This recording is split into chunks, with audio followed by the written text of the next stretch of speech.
নিঃশব্দ পাহাড়, চারদিকে সবুজ প্রকৃতির শান্ত ছোঁয়া। মৌলভীবাজারের কুলাউড়ার সুন্দর এই জায়গাটি হচ্ছে গগনটিলা। তো হ্যালো বন্ধুরা, স্বাগতম আমার নতুন ভ্লগে। আজকের ভিডিও কুলাউড়ার সব থেকে সুন্দর জায়গা গগনটিলা নিয়ে ঘুরে দেখাবো পুরো জায়গাটি, তাই ভিডিওটি শেষ পর্যন্ত দেখবেন।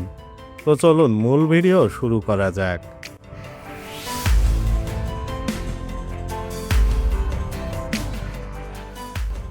মৌলভীবাজার শহরে চাঁদনীঘাট থেকে জনপ্রতি 50 টাকা ভাড়া দিয়ে চলে আসি কুলাউড়া বাজার। কুলাউড়া বাজার থেকে সিএনজি করে চলে আসি গাজীপুর। মূলত এই গাজীপুর বাজার থেকেই আজকের যাত্রা শুরু।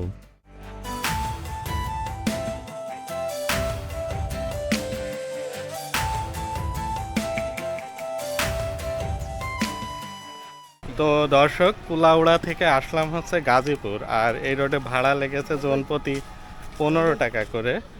আর এখান থেকে আমাদের মেন যে আজকের ঘোরাঘুরিটা সেটা হচ্ছে সাগরনাল চা বাগান বা এর আশেপাশে যা আছে, মোটামুটি 13 থেকে 14 কিলোর একটা হাইকিং ট্রিপ হবে। তো সাথেই থাকুন আর দেখতে থাকুন আজকের এই ভিডিওটি। আর এখন আছি যে গাজীপুর বাজার, সেই বাজারে, আর এখান থেকেই মূলত আমাদের হাঁটাটা শুরু হলো। দুই পর্বের আজকের এই ভিডিওতে থাকছে কুলাউড়ার গাজীপুরের গগনটিলার বিস্তারিত। আমরা যদিও গাজীপুর বাজার পর্যন্ত সিএনজিতে আসছিলাম, আপনারা চাইলে গগনটিলার সামনের রাস্তা পর্যন্ত সিএনজিতে আসতে পারেন। সেই ক্ষেত্রে ভাড়া কিছুটা বেশি লাগতে পারে।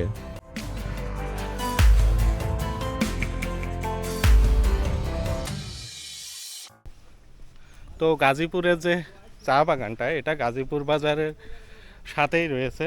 আর এই যে সুন্দর একটি রাস্তা দেখতে পাচ্ছি, অসাধারণ সুন্দর। আর এইটাই মূলত গাজীপুর বাজার, আর আমরা যাচ্ছি এই সাইডে। তো এই সাইডে আমরা আরও পাহাড়ের উপরে যাব। তবে এই রাস্তার দুধারে যে চা বাগান এবং সবুজ চা পাতা দেখতে অসাধারণ লাগছে এখন। আর এই রাস্তা ধরেই আজকে আমাদের হাইকিং। তো দেখতে থাকুন আজকের ভিডিওটি এবং আমার সাথেই থাকুন।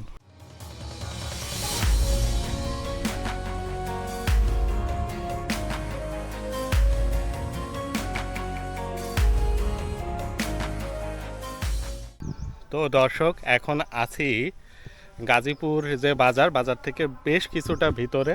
আর এইটা হচ্ছে গাজীপুর হাউস নামে পরিচিত। এটা হচ্ছে গাজীপুর টি স্টেটের সেকশন নাম্বার 3। আর এইখানে রয়েছে গগনটিলা। তো সেখানেই যাব, সাথেই থাকুন আর দেখতে থাকুন।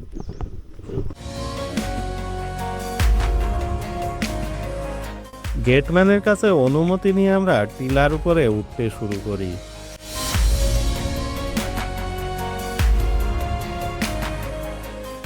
তো যেটা সমস্যা হয় সেটা হচ্ছে এই চা বাগানগুলোতে হুটহাট কিন্তু প্রবেশ করতে দেয় না। এখানকার মালিক পক্ষ অনেকটা বিধিনিষেধ রাখে। তো যখন আসবেন তখন চেষ্টা করবেন ওই যে ওই ধরনের ছাউনি থাকে, ওর ভিতরে আর কি গার্ডম্যান থাকে বা যারা এই বাগান দেখাশোনা করে তারা থাকে। তো তাদের অনুমতি নিয়ে ভিতরে প্রবেশ করার চেষ্টা করবেন। সকালের মিষ্টি রোদ চা বাগানের উঁচু উঁচু গাছের ফাঁক দিয়ে রাস্তায় পড়ছে, আর চারপাশে নীরব সবুজ প্রকৃতি যেন নিজেই এক একটা গল্প বলছে।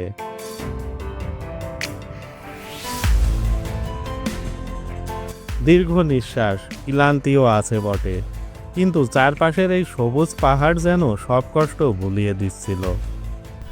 ভাই, এই পাহাড়গুলোতে ওঠা কিন্তু খুব একটা সহজ না, অনেকটা কষ্ট হয়ে যায়। পাহাড়ে ওঠার পথটা সহজ নয়, কিন্তু প্রতিটা ধাপে ধাপে প্রকৃতির সৌন্দর্য আরও স্পষ্ট হয়ে উঠেছে।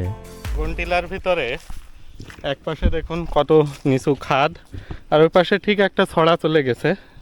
ক্যামেরায় কতটুকু আসছে আমি দেখাতে পারি না, কিন্তু বাট এই পাশটা দেখুন উঁচু একটা টিলা।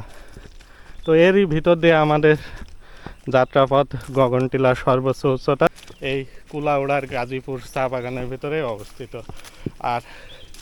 আর একটা জিনিস আপনাদের বলি, এই যে চা বাগানের পাহাড়ের ভিতরে যে রাস্তা থাকে, রাস্তার দুই পাশে ছোট করে ঢালাই দেওয়া রাস্তা, মাঝখানে কিন্তু কাঁচা। এটার কারণ হচ্ছে পাহাড়ের ভিতর দিয়ে যখন চা পাতা নিয়ে ওই গাড়িগুলো যখন ফেরত আসে এবং যায়, তখন কিন্তু এই রাস্তাটাই ব্যবহার করে। তো এই জন্য শুধুমাত্র গাড়ির মাপ অনুসারে চাকাগুলো দু সাইডের এই রাস্তায় প্রবেশ করে এবং এইভাবেই যাতায়াত করে। তো এই হচ্ছে অবস্থা। এই পাশটা দেখতে অসাধারণ সুন্দর, তবে এখানে কোনো চা বাগান না, এইখানে গাছগাছালি। আর এই সাইডটাও কিন্তু অনেক নিচু।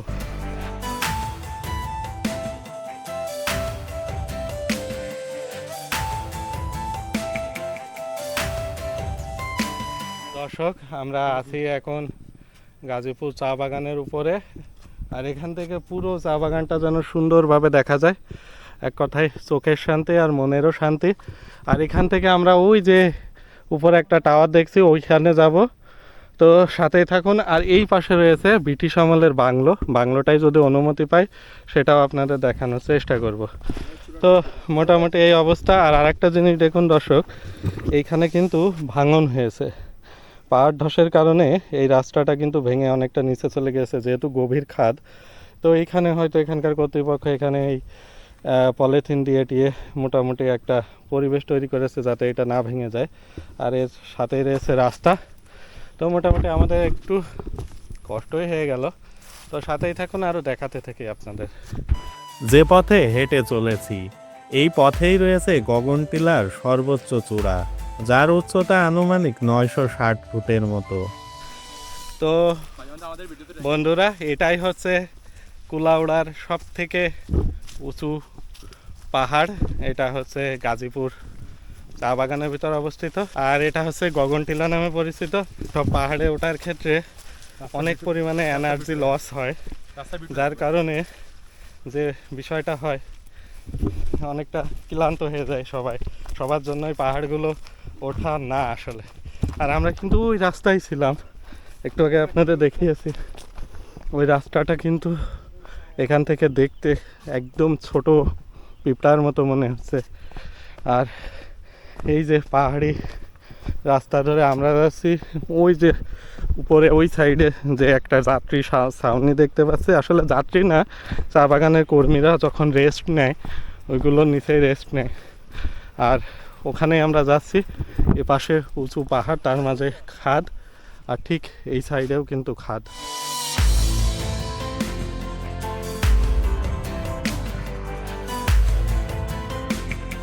তো দর্শক, আপনারা আমার ঠিক পাশে, এই পাশে আপনারা দেখতে পাচ্ছেন কিনা, ওই যে উঁচু একটা পাহাড় যেটা দেখতে পাচ্ছেন, আমি আপনাদের একটু জুম করে দেখাই। ওই যে উঁচু যে পাহাড়টা, এইটাই মূলত কালা পাহাড়। এইটাও আমরা ট্রেকিং করব, তবে এই সপ্তাহে না, আজকে গাজীপুর থাক, আগামী কোনো পর্বে আপনাদের ওই কালা পাহাড়ের দৃশ্যগুলো দেখাবো। আর আরেকটা ব্যাপার হচ্ছে, ওই কালা পাহাড়ের ভিতরে কিন্তু হাতিও আছে, এছাড়া অনেক বন্য পশু প্রাণী আছে। আর আজকে যে বাগানটায় আছি এটা আছে গাজীপুর চা বাগানের ভিতরে।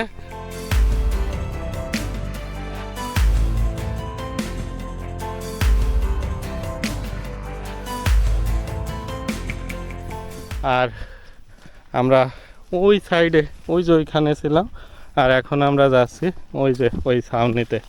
মূলত ওইখানে আমরা একটু বসবো, তারপরে আপনাদের সাথে কথা বলছি। অবশেষে আমরা সেই উচ্চতায় পৌঁছাতে সক্ষম হলাম। এইখানে বসার জন্য ছিল ছোট্ট একটি ছাউনি। তো দর্শক, আছি গগনটিলার উপরে। আর এখানে যদি আসেন একটু ক্যালোরি বার্ন হবে, কারণ অনেকটা উপরে। আর হচ্ছে এখানে আসলে এই রকম একটা বসার জায়গা পেয়ে যাবেন। এটাই মূলত সব থেকে উঁচু। এখান থেকে পুরো চা বাগানটা অনেক সুন্দর দেখা যায়। আর এখানে আসলে আশেপাশে কিন্তু কোনো খাবার দোকান বা তেমন কিছুই নাই। যদি আপনারা আসেন তাহলে ওই গাজীপুর থেকে কিছু কিনে নিয়ে আসার চেষ্টা করবেন, অথবা আপনার কুলাউড়া থেকেও কিছু নিয়ে আসতে পারেন। আর এখানে একা একা আসার দরকার নেই, আসলে গ্রুপে আসার চেষ্টা করবেন, অথবা এখানকার পরিচিত লোকজনের সাহায্য নিতে পারেন। কিছুটা বিশ্রাম, হালকা খাওয়া দাওয়ার পর্ব শেষ করে নিই। আর এখান থেকে পুরো টিলাটি যেন স্পষ্টভাবে দেখা যাচ্ছিল। প্রকৃতির এক মনোমুগ্ধকর ছোঁয়া, যা মন বলিয়ে দিবে।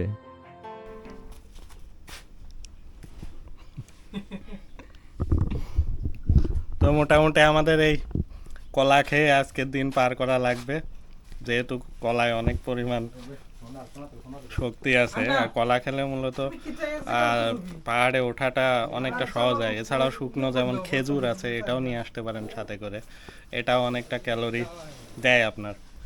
তো দর্শক, এই ছিল গগনটিলার সর্বোচ্চ উচ্চতা। তো এখন আমরা এই কুলাউড়ার গগনটিলা থেকে বের হয়ে যাচ্ছি। তো তার আগে আমরা একটু চেষ্টা করব ওই যে ব্রিটিশ আমলের বাগানটা দেখানোর, বাগান বাড়িটা দেখানোর ওই সাইডে। আর এখান থেকে কিন্তু চা বাগানটা দেখতে না জাস্ট কথায় অসাধারণ। আপনারা দেখুন, ওই জায়গাটা দেখেন, অনেক সুন্দর লাগছে কিন্তু। গগনটিলা থেকে এবারের যাত্রা বাংলোতে।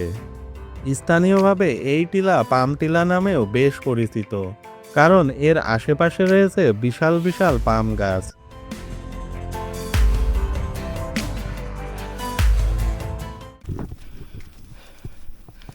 তো দর্শক, এখন আপনারা আমার সামনে যে বাংলোটি দেখতে পাচ্ছেন, এটি মূলত ইস্পাহানি টি কোম্পানির মালিকাধীন একটি বাংলো। যদিও এটা কিন্তু ব্রিটিশ আমলে প্রতিষ্ঠিত এবং সেই সময় এই ব্রিটিশরাই এই চা কোম্পানি শাসন করত। তো এই বাংলোর ভিতরে আমরা যাওয়ার চেষ্টা করি এবং বাংলোর ভিতরের পরিবেশটা আপনাদের আজকে দেখাবো। তো সাথেই থাকুন, চলুন বাংলোর ভিতরে যাই এবং আপনাদের দেখাই।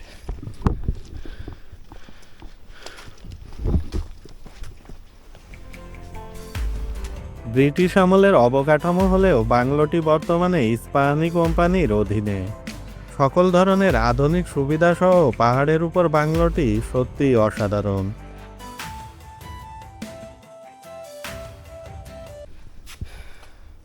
তো বন্ধুরা, এখন আমি আছি কুলাউড়ার যে গাজীপুর চা বাগান, সেই চা বাগানের যে বাংলো, সেই বাংলোটার সামনে। এটাই হচ্ছে সেই বাংলো। শুনেছি এটা নাকি ব্রিটিশ আমলে তৈরি, তবে এর আর্কিটেকচার দেখে মনে হচ্ছে না ব্রিটিশ আমলে তৈরি, মনে হচ্ছে এটা নতুন করে তৈরি করা। আর ঠিক এই পাশে কুলাউড়া শহরটা আপনারা দেখতে পাচ্ছেন। আর এখান থেকে পুরো ভিউটা না জাস্ট অসাধারণ। আর এই হচ্ছে বাংলোটা। আর বাংলোর ভিতরে তেমন লোকজন দেখছি না, তবে যতটুকু শুনলাম যে বাগানের লোকজনই এখানে থাকে, যারা এই বাগানে কাজের সাথে নিযুক্ত। তো এখানে মোটামুটি এই বাগানের যে ঊর্ধ্বতনরা আছে তারাও এখানে এসে থাকে। এই হচ্ছে অবস্থা। আর এটা মূলত ইস্পাহানি টি কোম্পানির মালিকানাধীন। তো এই হচ্ছে অবস্থা।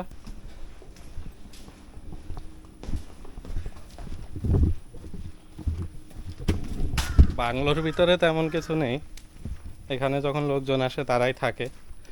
আর ওই যে কিছু বেড টেড দেখলাম, ওইটাই আর কি। তো যাই হোক, এখন এ পর্যন্তই, দেখা হচ্ছে একটু পরে। আগামী ভিডিওতে কুলাউড়ার গাজীপুর থেকে কিভাবে পায়ে হেঁটে জুড়ি উপজেলার সাগরনাল পৌঁছেছিলাম সেই গল্প জানাবো জনমানব শূন্য ভয়ানক এক বন পাড়ি দেওয়ার অভিজ্ঞতা। তো সাথেই থাকুন, দেখা হচ্ছে পরবর্তী ভিডিওতে। তো আমরা এখন আছি হারারগঞ্জ সংরক্ষিত বন অঞ্চল, যেটা কুলাউড়া রেঞ্জে যাবে না। আর শুনেছি এই বাঁশবাগানে হাতিও আছে। এর ভিতরে প্রচুর মশা পিঁপড়া ভরপুর।